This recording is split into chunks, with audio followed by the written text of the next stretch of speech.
ఓం సాయిరాం బాబా భక్తులందరికీ కూడా నమస్కారం అండి. అందరూ కూడా సుఖంగా సంతోషంగా ఎప్పుడూ కూడా ఆనందంగా ఉండాలి అని చెప్పి ఆ బాబాగారి తరపున నేను కూడా మనస్ఫూర్తిగా కోరుకుంటున్నాను. తల్లి, ఎప్పటి నుంచో ఎదురు చూస్తున్న 2 శుభవార్తలు నీ చెవిన పడేలా చూస్తున్నాను. తల్లి, మే నెల మొదటి వారంలోనే అది జరిగేలా చూస్తున్నాను. అది ఎలా జరుగుతుందో, ఏం చేస్తే జరుగుతుందో ఈ ఒక్క విషయం నువ్వు తెలుసుకుంటే చాలమ్మా అని చెప్పి ఒక సందేశాన్ని బాబాగారు మనకి వినిపించాలి అనుకుంటున్నారండి. మరి ఆ సందేశం ఏంటో మీరు తెలుసుకోవాలి అనుకుంటే కనుక మీకు ఇక్కడ @సాయి పిలుపు అని కనిపిస్తుంది కదండి ఛానల్ నేము.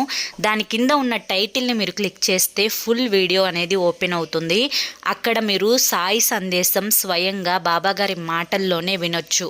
మనకి మే నెల యొక్క మొదటి వారంలో జరగబోయే శుభ సంకేతాన్ని బాబాగారే స్వయంగా వినిపిస్తారు.